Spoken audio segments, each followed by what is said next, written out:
Welcome back, everyone. This is part 2 of chapter 8 on language and thought.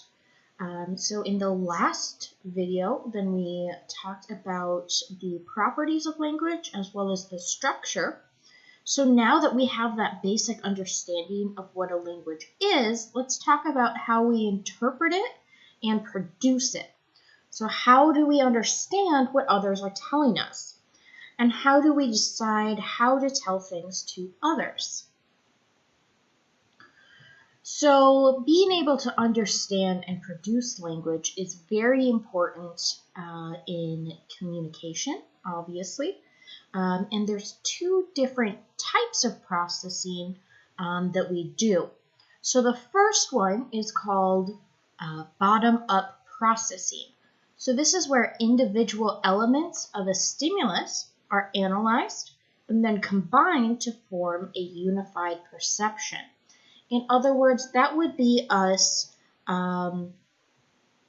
taking the individual elements of those phonemes and morphemes and combining them to form a unified perception of the words and sentences.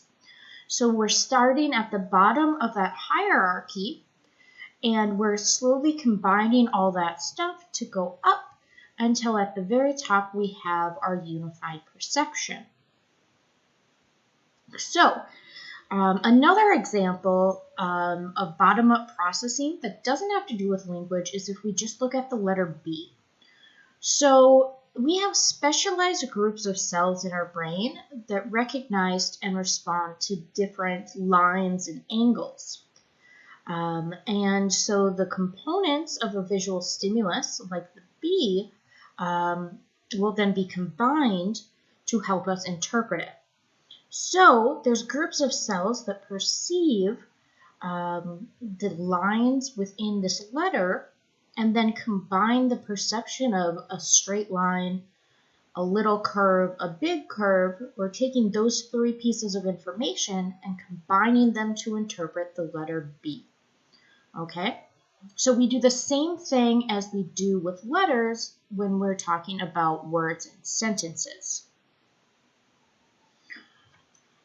Now, the opposite of bottom up is top down. So this is where sensory information is interpreted in light of existing knowledge, concepts, ideas, and expectations. So we're taking the big meaning, the big sentences on top, and we're breaking it down into individual words, morphemes, and phonemes to then understand the language. Okay? So this would be like perceiving where each word within a spoken sentence begins. Now, when we're talking about this, then sometimes you might hear the words a mental set. So a mental set is a perceptual expectation, and it gives you a framework to interpret the stimulus, especially ambiguous stimulus. So language is actually largely done in a top-down process. So things that we see, write, sign, or hear all draw on our pre-existing knowledge, so our pre-existing vocabulary, grammar, and rules. So if you think back to a time when you heard someone speak in a language you don't speak, then when you're listening to them, it would be hard for you to figure out where one word ended and another began. However, when you hear someone speak a language you do speak, it's relatively easy to break down a sentence into individual words, even if they're using words you aren't familiar with. So that's like how school works, or when you're reading a book. And this is what's called speech segmentation. Okay? So despite our advancements in computer technology, this is something that humans tend to do better than computers. So we're better at identifying where each word begins and ends. So being able to separate individual words within a larger sentence. Now, this is especially challenging with spoken language because with written language, then we have those clear spaces between each word. For speech, there are decreases in energy output when we talk, but the decreases between words are usually smaller than those within words. So those aren't a good judgment. So overall, the breaks in spoken language do not directly map to those in written language. However, we are still able to identify in languages we do know where the speech segmentation occurs. Again, this is something that's a lot harder in languages you're not familiar with. Now, what about the social context of language? So now we know how language is made up. We know kind of how we process it. But why do we need language? So it's a knowledge of the practical aspects of using language. And when we're talking about that, we're talking about pragmatics. Okay? So the context matters in a social context. In using pragmatics, then the context really matters. So do you have the time to explain this concept? Do you have the time of day?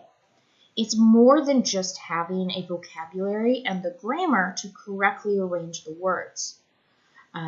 So these contexts really matter, especially the social context. You don't ask certain questions in different social contexts, right? Also, there's the rule of communication, and this makes the message clear. So clarity differs depending on the target audience. Are you talking to a child or are you talking to an expert? So for instance, some of these concepts that I explained to you guys in this first year class, I talk about a little bit more generally, I try to clarify things a bit more.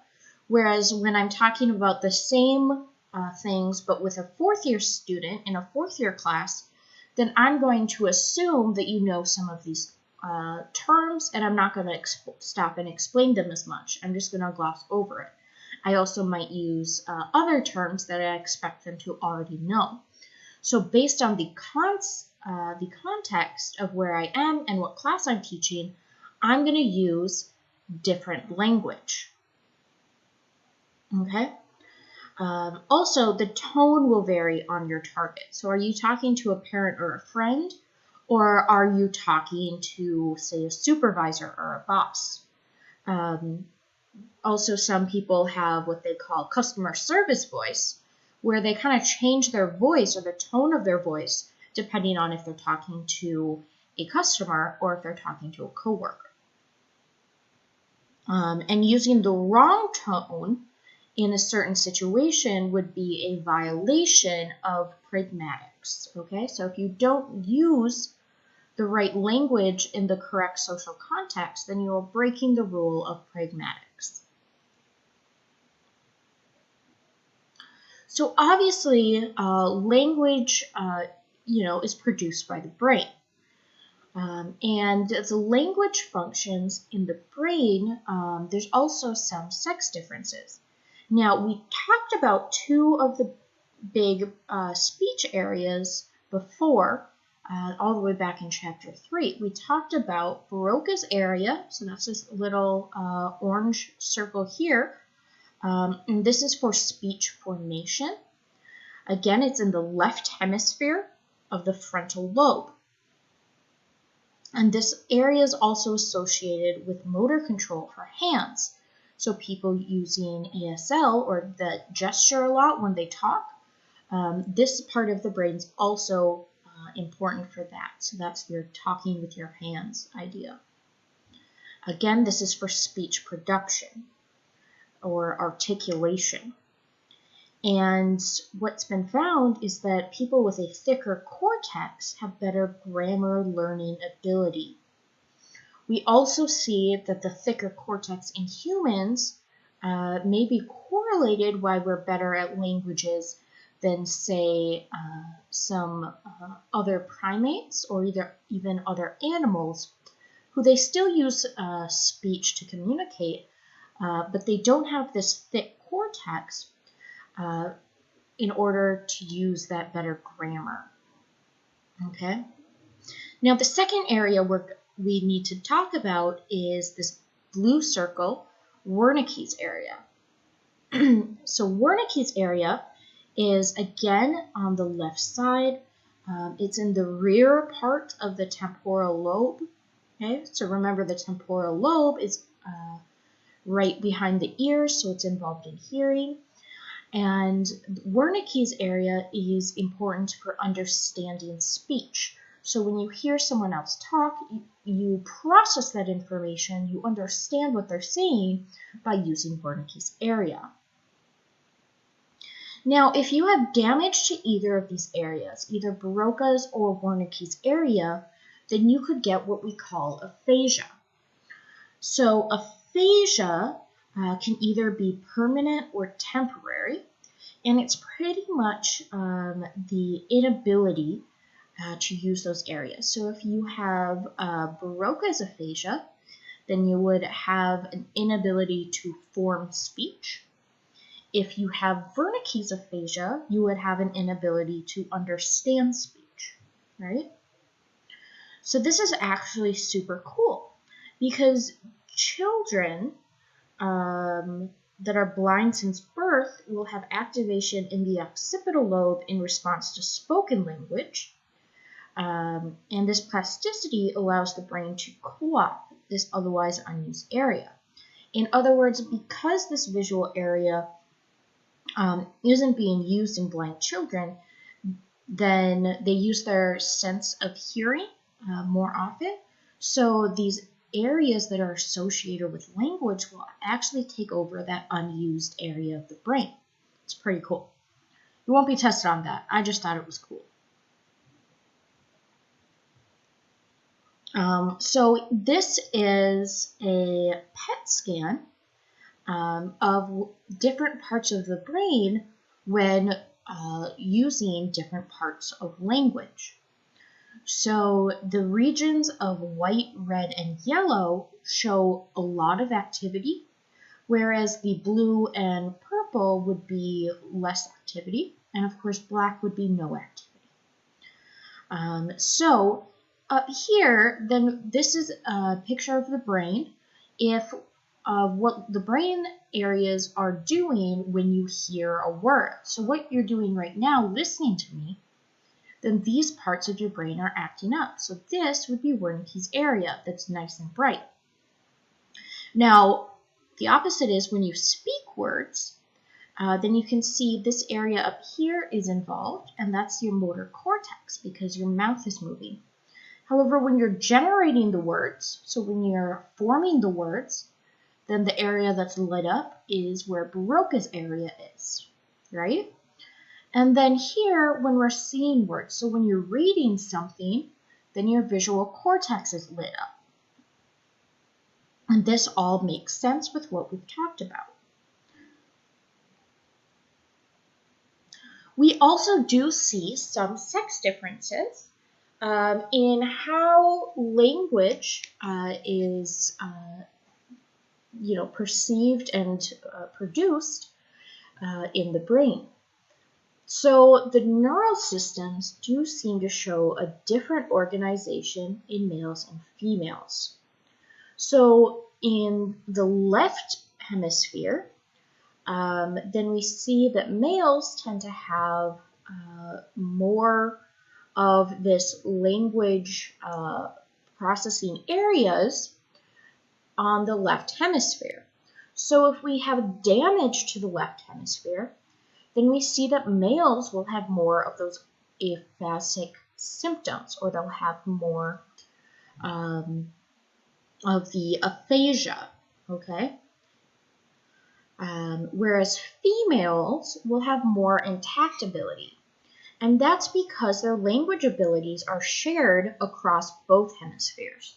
So some abilities will be on the left and some are on the right. Again, whereas in males, it's mostly just on the left hemisphere.